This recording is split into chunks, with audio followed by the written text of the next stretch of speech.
all might look like, and if there were absolutely no limits in the way.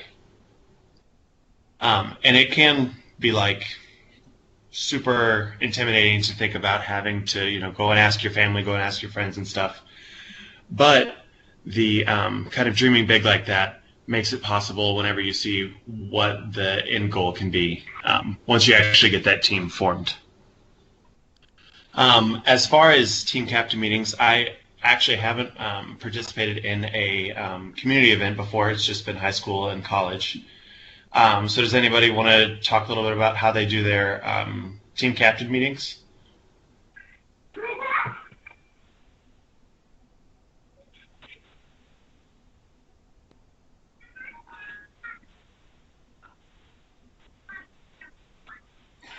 Well, I'll go in. This is Seth. Usually with the team captains, take some time to try and pair up.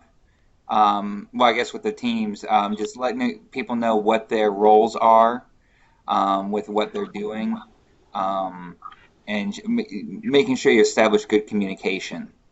Is the other main thing of what method of communication works best for the people, and also timelines of how quickly you can expect to follow up, because nobody likes sending out an email or a call and then being left hanging for a week, 2 weeks, and even you can just say, hey, still working on it, I'll let you know soon.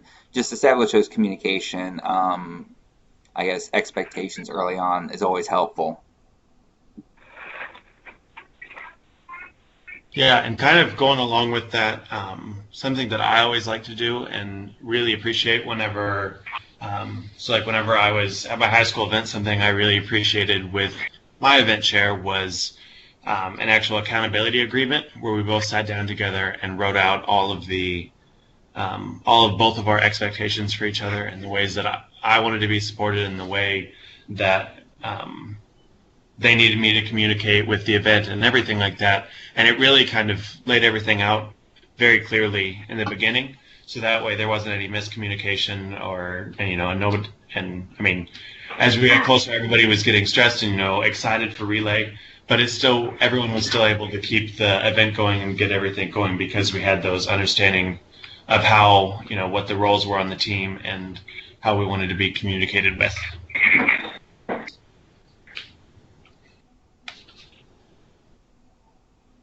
And kind of along with that, the fundraising for your team, I think it's really important to set those goals early on too as well. Just because if it gives you somewhere to work towards. Has anybody seen the A to Z fundraising guide that we sent out before the call, or used it before? I read through it. Has a lot of good ideas. I've never really used it before because I'm a new team captain this year. How many of the participants who can talk to us anyway are new team captains or have had their teams before? I'm a new team captain.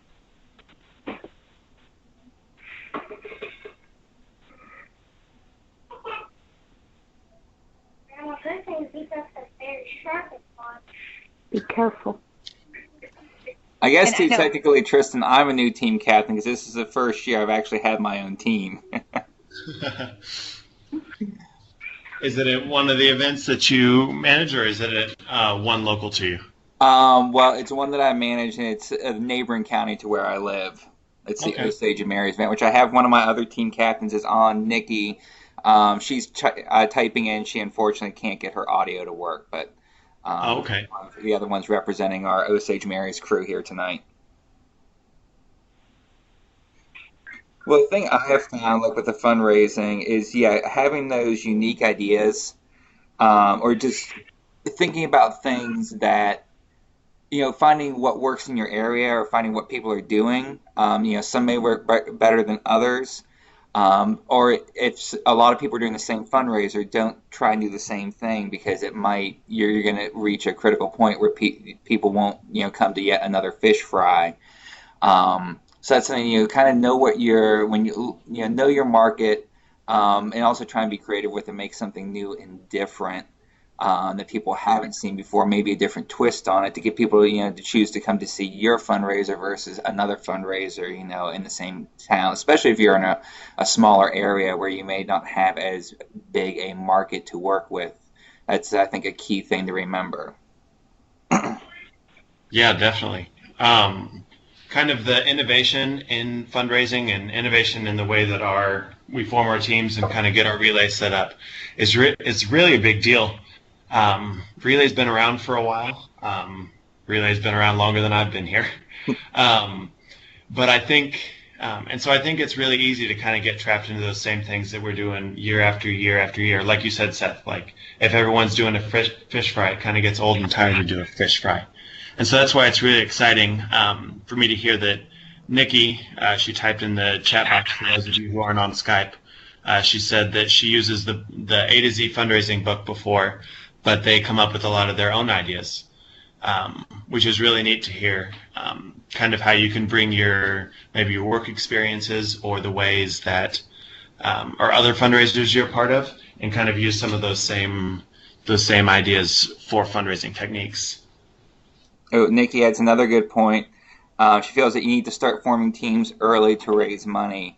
And this is a key thing. Any of the veterans on here probably know that. And for the newer team captains, this is something, you're at a good spot. The earlier you start, the more organized you are, the more success you will have. And some of the top teams you see in the state, they fundraise year round. They don't just go for a couple small ones. They go year round.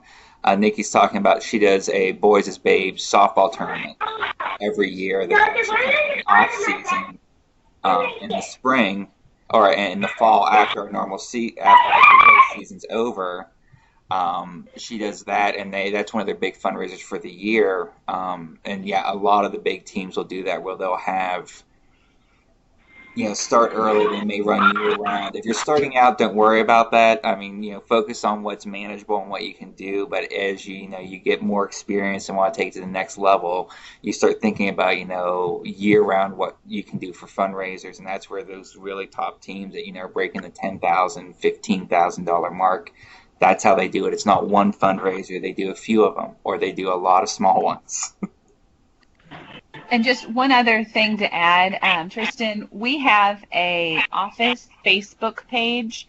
If you search American Cancer Society Central and Northeast Missouri, I'd just encourage everyone to like that page. We really try hard. Most Fridays we're doing a fundraiser Friday post, and it's going to have fundraisers throughout our about 25 relays that we have now. So those are, those are so spread out that I've heard a lot of people will get ideas from them and have them in their community. And yes, maybe there's the same thing is happening, but it's, 2 or 3 counties over. So it's not like they're really competing against each other, but a lot of people pick up great ideas from that Facebook page. And that's a good point, too, with the Facebook pages. There are lots of groups out there, if you're on Facebook, for relayers from all over the place. There are some national Facebook groups you can join that they share a lot of those great ideas, like the National Relay Facebook page. They're doing additional trainings and stuff on there via Facebook Live, too. There's a lot of information out there. Just find the right place you can tap in. And you'll find with relayers, they will love to share good ideas with you. Yeah, that's one of my favorite parts about the different Facebook pages. You've got the like the office Facebook pages that ACS runs, and you've got like local relay pages and event leadership or team captain pages that are all sharing those ideas, and everybody is super proud of their ideas. And just like those Boys' Babes tournament that Nikki's talking about in the group chat or in the sidebar. All of these really innovative ideas are fun to share and fun to get recognized for. And there's lots of good places where you can find them. I know Seth mentioned the other the other Facebook pages, but there's a website called Relay Nation. Relay Nation is a site where all of the community, college, high school, everyone can come together and make an account on Relay Nation and be able to see like flyers if they use them in the community for their event, sponsorship packets, posters, more fundraising guides like the A to Z one that we sent out right before. And so it's a really great way where you can get resources if you're a veteran relayer and have been relaying for 20 years or whatever, or if you're just starting out this year. It's got a lot of great ideas and a lot of great resources, and I would definitely recommend utilizing it.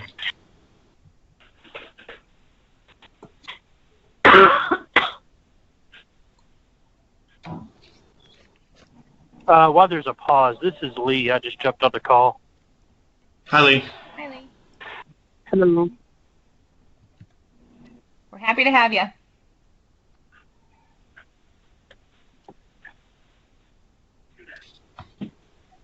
All right. Okay, I think next we had team roles that we want Yes. to talk about. I'll just lead off and I'll hand it off to you, Tristan. But this is what I talk. It's on the slide here. The 4 W's. Who is doing what, when, and where? Yeah, absolutely. So the 4 W's that Seth just read off the slide there is kind of a organizational structure that you can make up for your team. And so if you think about sort of like the fundraising or the team captains meetings that we talked about already on this call, kind of assigning the tasks that you need to get done before relay or before, for a fundraising challenge that the event's doing. Kind of breaking it down like that into those 4 W's can be a really good way to have a good organizational structure so that nothing slips through the cracks as relay gets closer and everybody's nervous and trying to get the last fundraiser done or the last campsite put together, anything like that. It just makes sure that nothing kind of slips through the cracks. Another thing I always remind people, and I tell team captains, especially new team captains, when you're building that dream team and find those people and finding those roles, you may know somebody that you would think would be perfect. The important thing to get them on your team is you got to ask them, and you got to be specific in the ask. Sometimes if you give a very kind of general ask of, hey, can you join my relay team? Yeah. They'll say, but then they don't really know what they're getting into. Be prepared with a little more information, telling them, hey, let them know, or maybe even come asking for a specific way to help you. And maybe not a huge commitment, but maybe just a smaller commitment to get it started. But keep the asking like more specific with a defined time frame, and you usually have better success and less miscommunication down the road or misunderstandings down the road because people know what they're getting into at the forefront of it, instead of committing to something and then realizing, oh, this is more than they had anticipated. Yeah, and kind of along those same lines, something that I have really been working on whenever I'm talking to people about joining my team, that I haven't been very good at in the past, but whenever we do succeed at it, it really works, is that is kind of being bold in your asks for people on your team. So a lot of times what I find myself doing, what I see other people doing, is maybe sort of apologizing or, like Seth said, not being completely upfront with all that might go along with the role on the team. But really being bold and letting them know what relay is and why you need their help on your team is a really great way to get more people, and even people who haven't been involved on your team before, to kind of join on like that. And kind of on that with the boldness too, a little bit of flattery never hurts. If you're asking somebody that maybe you don't have a great connection with, but you think would be perfect for the role, come to them and say, "Hey, I hear you're the best. I really think you could help out with this. Don't be afraid. What you're working for is a good cause. Don't be ashamed of what you're doing with Relay. It's something to be proud of. So share that with people, and they'll help you out."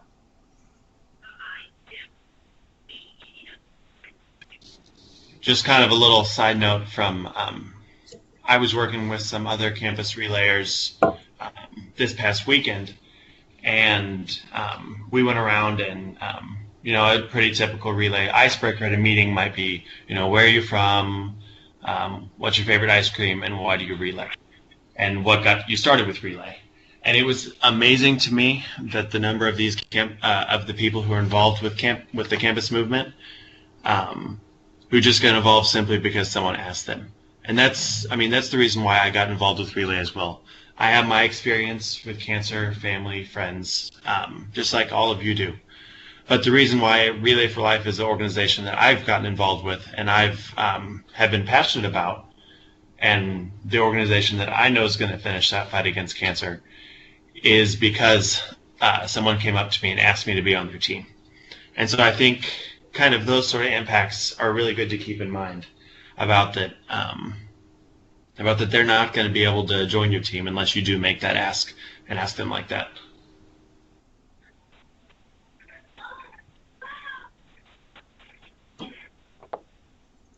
The worst they can say is no. Exactly. Now, Seth, unless you or Joy had anything else, I think we can maybe move on to... Oh, you beat me to it. Yep. So now that we've kind of built up your team and, they're there, now we kind of say, now what? And kind of building off what Seth mentioned with being upfront about the tasks and the things that you need to do on your team. Whenever you give one of your team members something to do, maybe talking to a local business to see if they'll sponsor your team, or if you ask them to plan one of those fish fry fundraisers, you want to make sure that you're trusting your team and you're not, constantly checking in, texting, calling, Facebook messaging, emailing, however you like to get in contact with them. Because what we've all been under a manager or a boss or anybody like that who just will not leave you alone and let you do the work, and actually reporting to them, takes more time than the actual work itself, which is just not a good environment to be in and not a fun experience. But if you can, what I always try to do with my team members is make sure that I let them know that I trust them to get done with the tasks that I've asked them to do. But then I do follow up, ask them to have it done on a certain timeline. So say, it's Sunday night, it's our team meeting, and I ask one of my friends to plan a tabling event on campus so we can get new team members. If I ask them to have it done by Friday, I might just loop back in on Wednesday and, hey, how's it going? See if they need any support or anything like that. The verification is good for both, because then you know what's going on, and also that way they can, check in and get help if they need it, and so that way they're not trying to do it all by themselves either. Yeah, a good way to think of your role as a team captain is you're really more the team captain. You're kind of the coach too, for the best team. That as a coach and as a team captain, you can't do it all. You can't win the game by yourself. But you can do your, train your people and prepare them so they can win it for you. So that really is where it comes in. As a team captain, you have to find those people that you can trust to get things done, and give them some space to get them done. Don't micromanage what they're doing. But overall, that's really your thing, is to kind of guide everything. You can't do it all yourself. If you do, you will burn yourself out, guaranteed. So get a team around you. That's an essential thing to success. Mm-hmm.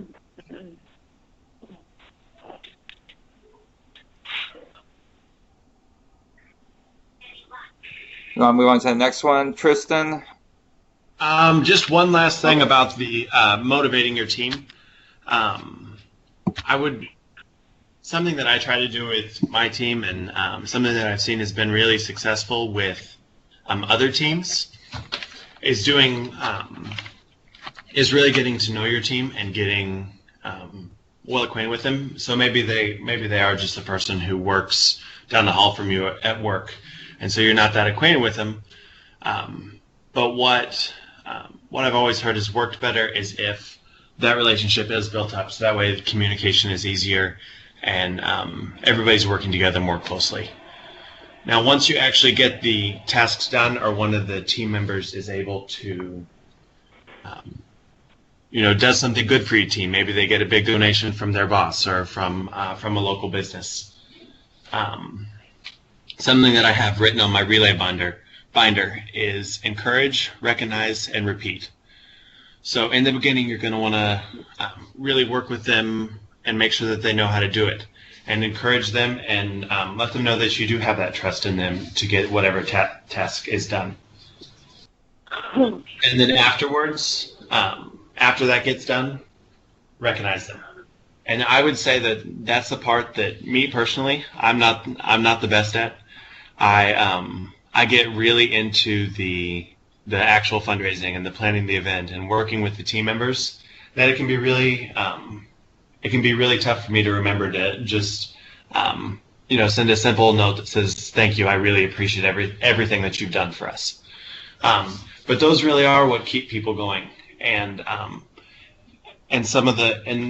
those recognitions on at meetings and in private, everything like that is can be people's favorite part of the event and what brings them back year after year after year. And then obviously the repeat. Once you get done with one task, it's not going to just finish itself right there. But that's not the end of relay. And you got to keep going back through that cycle of encouraging and recognizing your team, so that way they feel important to your team, and so that way everything does get done. And can I add one more thing on there with the recognize, just kind of what you were talking on, Tristan, about knowing your team. And that recognition, it can vary from your different teammates. As you know them, some people, like something more flashy and, announced. Others, as simple as, a pat on the back and a thank you is all they need. You know your teammates, know what would really be impactful with them is key. Yeah, I think that's a really great point, Seth. I would like to hear from maybe some of the team captains on the call and see what they've, either the veterans, what they've done in the past for recognition, or some of the new team captains, ways that they'd like to be recognized or plan to recognize their team. I think it'd be a good time for some ideas.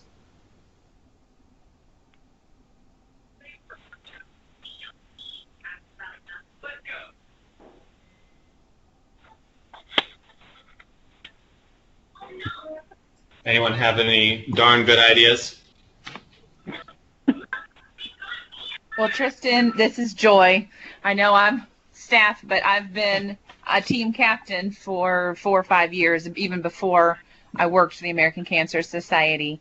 And what I like to do is, it just kind of makes it easy on me, but also it gets it out there for everyone to see, is the night of relay, maybe the next morning, I want to announce to all my Facebook friends, and I tag my team and let them know how well we've done, how hard they've worked, how much I appreciate them. And then it also gives me an opportunity to thank all those that have supported our fundraisers, because so many of them are our Facebook friends as well. So it just kind of is a great big thank you, because some of the folks on my team's family and friends, and some of them, they help out with different fundraisers, but I can't get them to sign up as a participant or as a team member, although they really are a team member. But it helps me too to give them some recognition too, in recognizing them and all that they've done to help our team. And I like to kind of give a running total of, now and I just did this recently, we've raised in this many years this much overall, and it's because of you, and thank you so much. So I think that goes a long way too. Even for those that don't like recognition, no one's ever said to me that they didn't want that out there on Facebook. So yeah, I think that's a great way, is to do it on Facebook, and that way they're not put on the spot or anything like that in any meeting or in front of anybody if they aren't comfortable with it. And regardless, kind of like Seth mentioned, if you know your team and get to know them really well, what I've noticed with my team members is that those sort of recognition, either on Facebook or in person, publicly or privately, really does make a difference, no matter how that comes across or how comfortable they are with it. Did anybody else have any ideas they wanted to share, or any questions about some of the things about the recognition? If not, we can move on.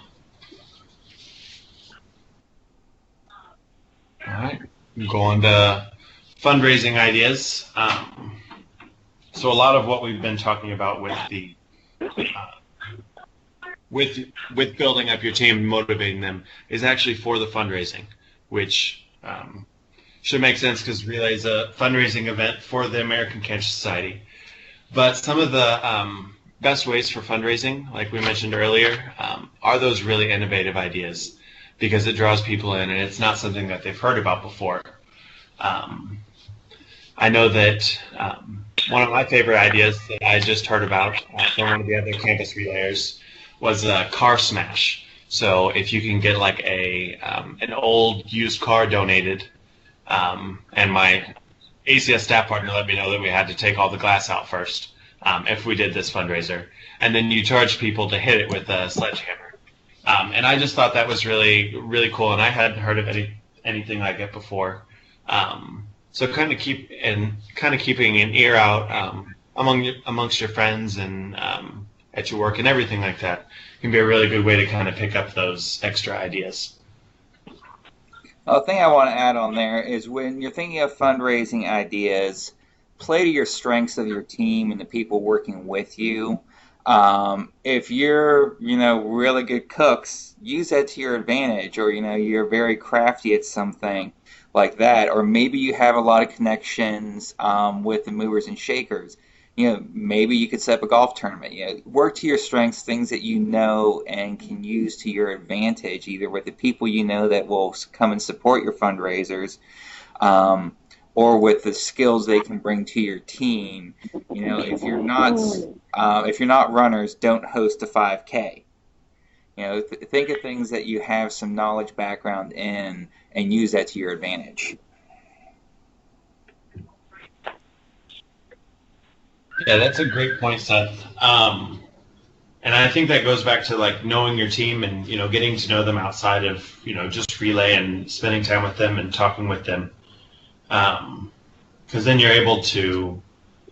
One of the relayers I met this weekend, she's apparently a wonderful baker. She didn't bring any treats for us, but she let us know how good she was at baking, and so she always talks about how she does bake sales and how popular they are. And so kind of along that same line, just recognizing that and making sure that your team members know that those skills are valuable, and it's not just one method of fundraising that we want to use. It's literally just about anything we can think of, which is kind of, we mentioned Relay Nation before. It's relaynation.org.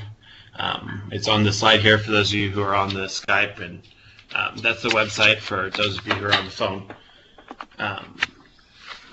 And it's also got a really great community page where you can kind of share resources and ask questions and have conversation and answer questions. So maybe you were doing a bake sale and something didn't quite work out like you'd like it.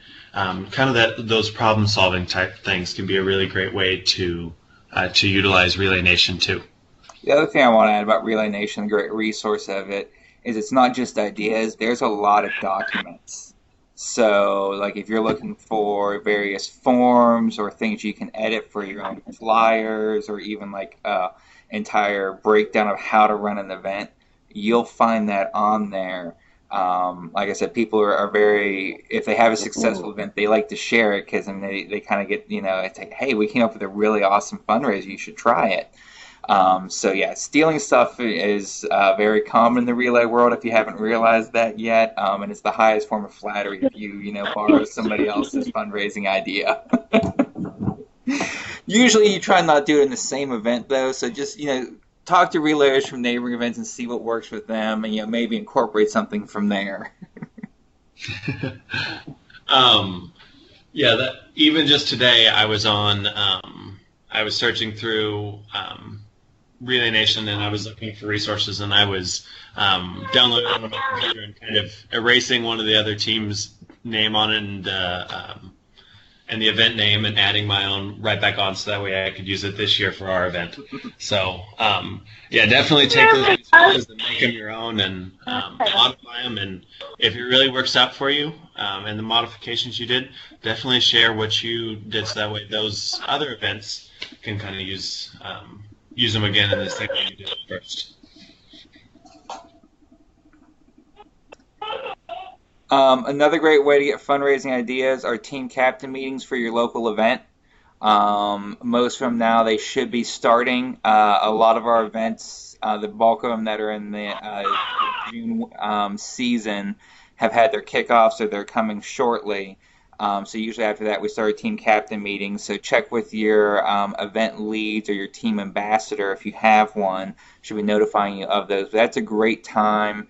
Not only to get information about your event, specific things to know maybe for your venue, or certain restrictions, anything like that, but also to share ideas, find out what other fundraisers are going on within your area, and talk to veteran teams. You'll find a lot of veterans are willing to help guide the newbies, and give you some ideas of what works and maybe what doesn't work.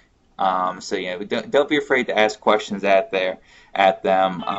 And I try with a lot of my events, and a lot of them out there too, try as well with the newer teams to try and partner them up with like a mentor of another veteran team that can give them some insight, not only just to the relay world in general, but maybe more to that specific event, of knowing, what sort of things work, what sort of things don't, where the good sponsors are, anything like that. Yeah, and kind of building off of that, calls like this and opportunities to work with a relay that's just a county over, or anything like that you can use to idea share and get those resources either from your staff partner or their staff partner, or anybody like that. I think those collaborations between events are really exciting. And at the Relay for Life of Mizzou, one of their committee chairs reached out to our event the other day, and was wanting to kind of partner up to see if we could do some sort of challenge or competition between our events to encourage everybody to get involved. And so I would definitely, I really like it whenever I can work with other team captains, because it can kind of be a way for me to bounce ideas off of them and say, have you done this? Did this work for you? And I think that's a really great way to use those other teams. And then one last part of fundraising that can make a big difference in the fundraising total of your team and of the event is sponsorships. And especially in smaller communities where there might be less businesses, or those same businesses are getting hit up for the baseball team, the school, the Rotary Club, the Chamber of Commerce, everybody like that. It might feel like, you don't want to ask them, or they won't have enough in their budget to give to Relay. But similarly to the way that you'd be recruiting your teams, I think a bold ask is always best. And really going up to them and saying, we need your help because we're fighting cancer, and the funds you're giving today is going to support research, and it's going to support people who need a place to stay while they're at treatment, and it's going to support other programs that are saving lives, literally as you're making the ask. And so kind of making the ask in that way is really important. And also, if you have a relationship with the business, so maybe your neighbor owns a mechanic shop, or your actual employer, and you can work with them to get a donation for your relay team. I think both of those are really great ways to get those local businesses involved in your relay, and they get something out of it too besides just donating. They get to be recognized at the event, and like Seth said before, everybody loves recognition. Yeah, And with the sponsors, I mean, that is sometimes what differentiates the smaller teams from the really big ones is they get some big sponsors that, help them out. Some of the big, company-based teams get underwritten. Some organizations have a lot of money available for that purpose. So, always looking at that with your employer, no matter how big or small they are. They may do some sort of matching or sponsorship. That's one thing they always look at. And just with the sponsorships, the other thing I recommend, depending on your event, especially if you're newer to the event, maybe check in with your staff partner, or if you know who the sponsorship chair is, and see who their existing sponsors are. So you're not making an ask to people who have already are involved with us in some way because they may have already been recruited by another team or might be an event level sponsor. And, we'll kindly tell you, hey, who we can contact. And then if there are people we've not spoken with, you have, fair game for. So that's just one thing I caution newer teams, just to make sure, because sometimes that's where we see some issues arise, is when people can get a little territorial on their sponsorships, even though it's all going towards the same good cause. It's something it's kind of just a courtesy, just check in. Yeah, absolutely. I had to do the same thing with our staff partner for UMKC.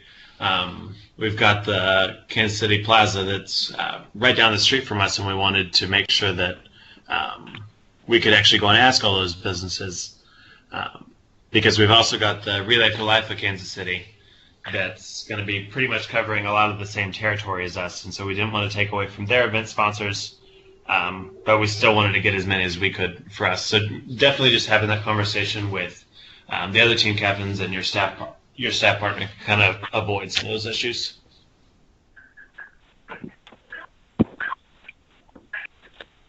Did anybody have any questions about sponsorship or fundraising before we move on? Or any ideas? This is Sue from Pittsburgh Corning. Hi, Sue. Hi, Sue. Hi. We're going to have a health fair March 14th and 15th. So we were wondering if, in order to get the word out to the rest of the employees, if we could have a representative from the Relay for Life there to help me get more people involved. You said it's the 14th and 15th, Sue? Let me check my calendar. I should be available because this is in Sedalia, right? Right. Yeah, that falls under me, so I'd be the one to cover it. Just let me see if I have anything planned. I don't think I have anything. If not, I'll follow up with you tomorrow and see what we can work out, okay? Okay, sounds good.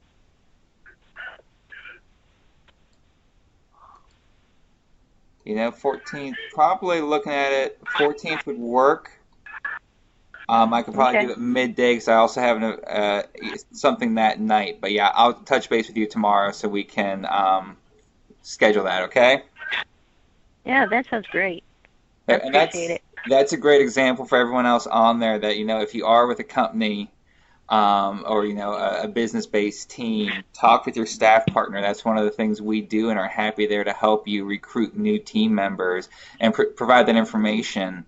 You know, that's our specialty. That's what we're here to help with. So, yeah, use your staff partners. We are a resource to help you succeed.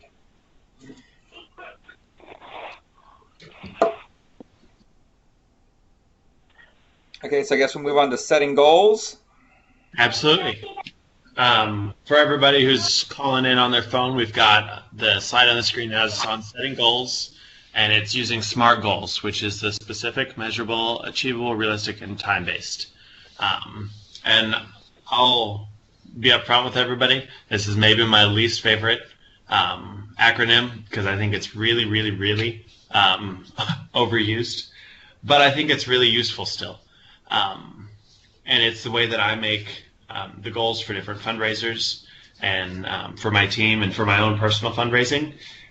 Even though, you know, you go to any like conference for Relay or for really anything, and they're probably going to talk about SMART goals. But kind of going through each one of them, the specific, measurable, achievable, realistic, and time-based. Each one of those has a really big impact on the way that you motivate your team, the results of it, and the way that, and especially with the communication and organization as we go about with the measurable and time-based. Those are probably my two favorite ones, just because the time-based part really helps keep it on track. Obviously, you're working with the ending relay date. So ours this year is on April 22nd, and so everything's got to be done by April 22nd. But if we wait until April 21st to start working on everything, then that really didn't help us at all. So I think setting these goals in this way avoids procrastination and keeps everybody on schedule. Keeps the team captain, the team members, the event leadership, everybody. If they can kind of go by sort of things like this, then the event stays on track and is ready to go for the night of relay. That's good. I just want to add on that, the SMART goals and thinking, this is definitely key in thinking of your fundraisers, of, knowing what you're getting into and having that plan and making it something in the A of it, the achievable and the realistic, to keep your team motivated. If you're starting out new, don't set a huge goal, because the odds are you might not get there. We love it if you do, and more power to you, but just knowing this, the first time teams on average $500 is considered a great first year outing. Those teams that break 1,000 their first year are superstars in my book, and if you go above and beyond that, well, then you've got my admiration. So be realistic starting out, and build from your success. Recognize if you have any problems that may arise during the season, learn from those mistakes, or those hurdles, but recognize your success and build off of that. The biggest teams out there didn't do it their first year unless they had a huge corporate backer. They did it year after year, finding out what worked, what didn't, and they build it from there. So just remember that, don't shoot for the moon the first time. Be realistic and build your way up to it. Yeah, and kind of along with that, the realistic part of it comes a lot with like setting out like a plan for exactly how you want to get there. So maybe, like Seth said, your goal is $500 this year. What I like to do is lay out, okay, so my maybe my grandma's going to give me $50 for relay as a donation. Or maybe we're going to have a bake sale and it's going to make $100 towards our goal. So really laying out like that, and you can even put dates along with that to incorporate the time-based part of it by when you want to have that done.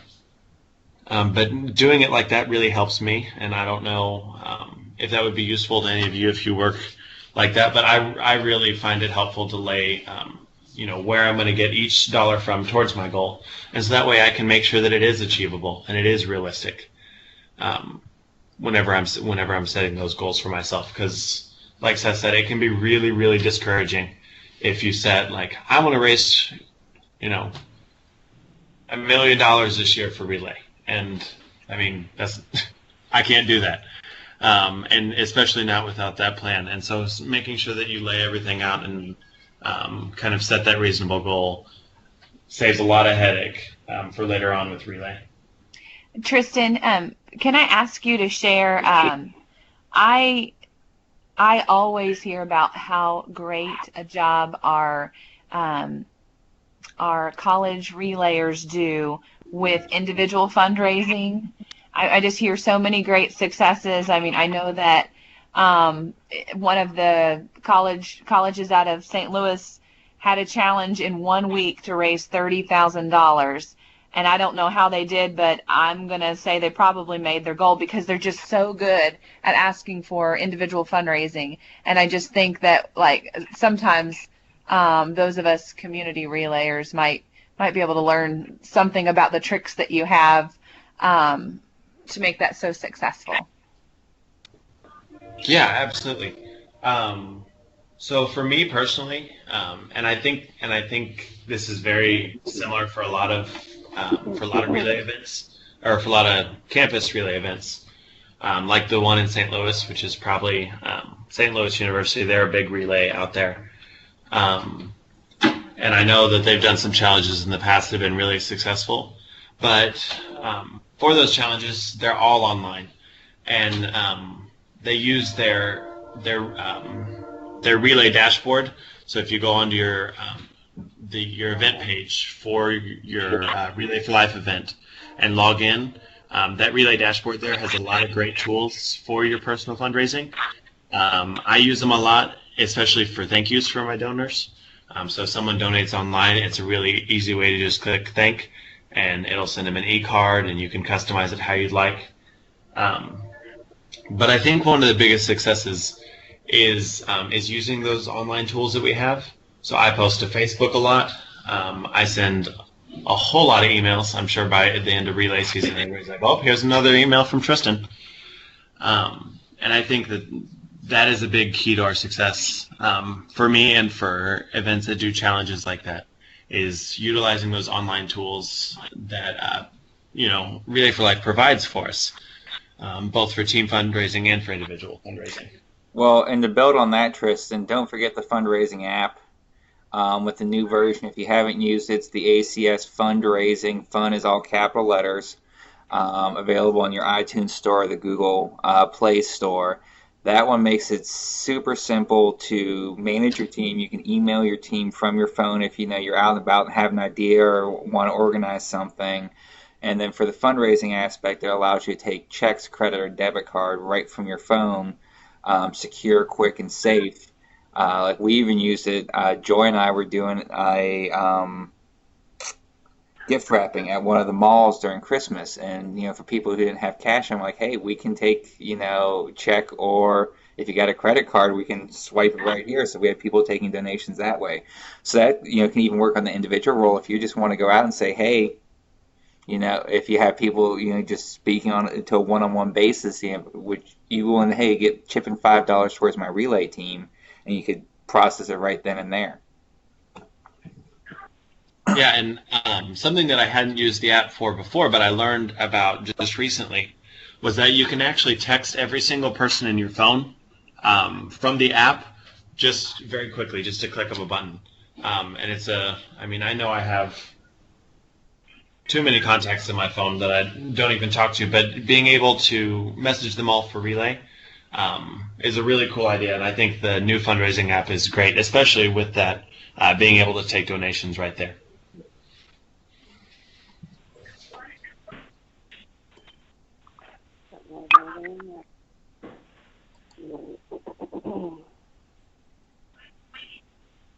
We want to move on to the next? Yeah, absolutely. Okay, so setting goals. Follow through is essential. And I highlight with this with your teammates, with your team sponsors, and with your donors in general. This can be the follow through as simple as a thank you for your donation, or thank you for your time, or something more substantial. Depending on what the commitment was and how they helped you. But that's key, as well as with when setting things up, is that if you say you're going to do something, follow through with it. Make sure you have that, ensure that things are getting done, everything's checked in, and there's no ambiguity, because when you have that ambiguity, that's when disaster can occur, because somebody was assuming something that wasn't so. So always make sure you get your follow through, follow up. Sometimes if you have everything established and communicated early on clearly, your follow-up just of, hey, everything's still good to go? Yep, okay, we'll see you then. But that's really the key to success in really anything you do.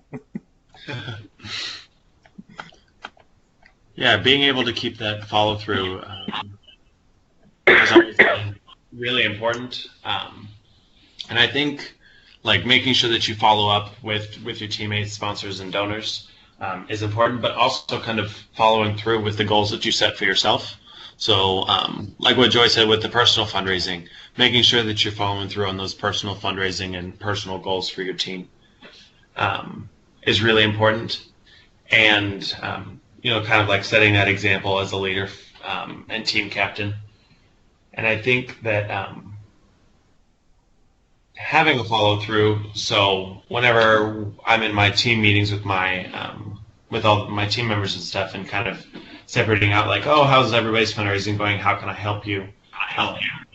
And with whenever they do need help with something, so maybe they're planning a fundraiser and need help, being able to actually follow through on my commitments to them is a good way to kind of is the best way to actually get those done and make them feel supported and want to still be involved, because then then we're actually getting fundraising done, and tasks are being accomplished that we talk about in the meeting, and being able to follow through like that on your personal commitments is a great way to lead your team.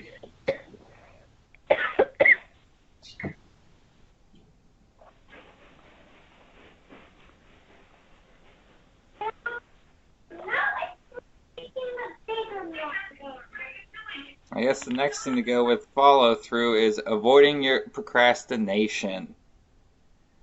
We all know it's an easy place to find oneself, but do it now, get it over with is kind of my motto, instead of putting it off to another day, because then it just builds and builds and builds. What do you have to add on that, Tristan? Yeah, I think I mean it's really easy where you're working with. You've got stuff to do in your personal life, for work, for me, for school. Everything gets kind of all piled up together, and you start pushing, push school back, or you push relay back, or or you've got, even just for relay, you've got this fundraiser and then this meeting, and everything, especially as relay gets closer, it can be really easy to push it back until even the night before relay, and you're like, oh, well, relay's here now, and we didn't get it all done. And so kind of setting those time-based goals where you can say, by this date, we want to have $200 towards our $500 team fundraising goal. And following through with that with your team members can help avoid that procrastination. And even though it's not easy, using tools that you can find from your staff partner and on Relay Nation can help you achieve those goals. You won't have to recreate the wheel, and kind of help you skip steps in that planning. Well, attached on here for those who are on Skype, we have a few documents, including the team fundraising goal worksheet, as well as a fundraising planning guide, which are two helpful little tools that help you kind of map out your plan for the season of how you want to attain those goals. Because you have to always look at, you have to weigh your time commitment and your investment versus your reward. You can look at the simple way of, hey, if you contact everybody in your county, you may only have to get $2.50 to make your goal, or maybe 50 cents from everybody in your county. But when are you going to have time to reach that everybody in your county? And vice versa. Hey, if we just get that one person, they could help us hit our goal, but what's the odds of you getting that one person? So you kind of have to weigh your time commitment and what you're getting into versus your reward on it. So always weigh that as consideration too when you're thinking of your fundraisers. Yeah, that's a great point, Seth. One of the worst things that has ever happened or could ever happen, I think, is you're really working hard on a fundraiser and you're publicizing it and everything, and then it just kind of falls through and you make $2, and so it's really disappointing. And so kind of laying out those plans and being sure that we know how to get there is a good way to ensure that it is worth our time, and everything we set up ends up being worth it. Yeah, and just as a fair warning to the new team captains out there, food-based fundraisers can be a very dicey proposition. I hate to see sometimes teams, decide to do some, big fundraiser, and then because of weather or some other, mitigating factor they can control, they end up with a lot of food that they have not been able to sell So just consider that with those bigger things, and maybe talk with some seasoned veterans or even your staff partner if you're having questions about that or wondering if it's the best idea. We'd rather have you start small and have smaller success and work your way up to a big thing instead of trying to go big on your first time out and having issues arise.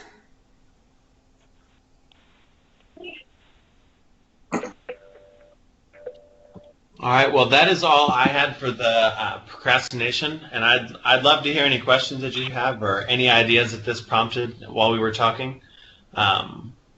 So, anybody who has anything.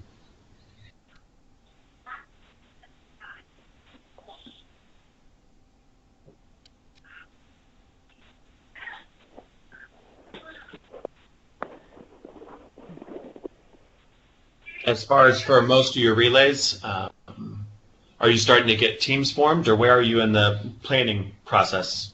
This can be for anybody. Trying to get people interested.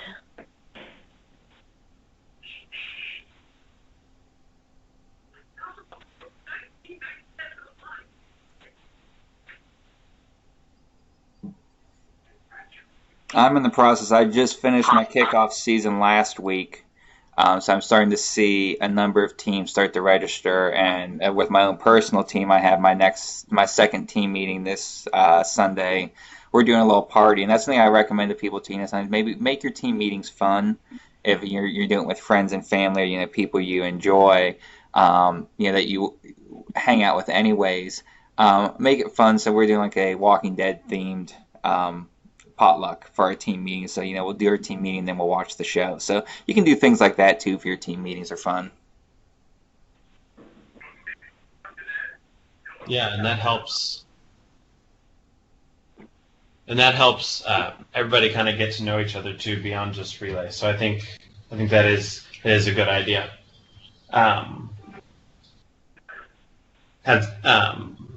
Is there any questions that you might have about forming your teams, especially for people who have or who are starting just now with their new teams?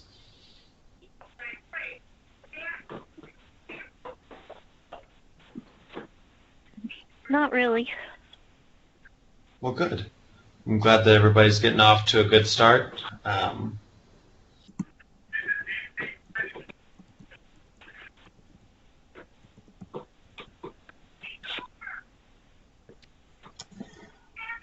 Well, Seth or Joy, did you have anything else?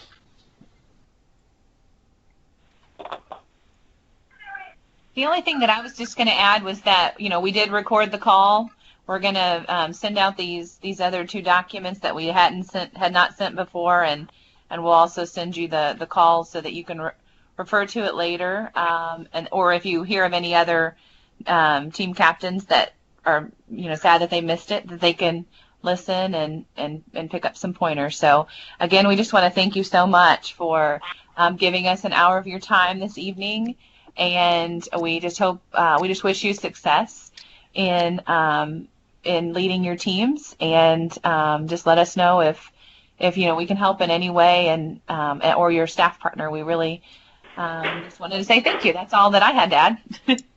Yeah, I just wanted to say thank you. And for those of us who are on via Skype, I've got the URL for our YouTube channel that we'll be posting it on. I'll have it up there by the 9th. But that'll be available. And we're also, with a follow-up, we'll send the link as well for those who have joined us via phone and aren't on Skype or weren't able to make it. But yeah, that'll be available. But thank you all. Good luck in your 2017 season. As you have success, please share. Let us know what's working for you so we can celebrate along with you. Yeah, absolutely. Thank you, everyone. And I just want to really personally thank you for everything that you 2 are doing, Seth and Joy, and all you team captains for the fight against cancer. I know all of us have our personal stories, and it's really important to me that I'm the last generation to have to worry about somebody I love being told that they have cancer. And so I'm really appreciative for everything all of you do to make sure that doesn't happen anymore. So I wish you all the best of luck for your relays this spring and summer. And if And if you have any questions, definitely feel free to shoot me an email or anything like that, so that way I can help you. Thank you. Thank Okay. you. All right, thank you. Good Everybody night. have a good night. You too. Good night. Good night.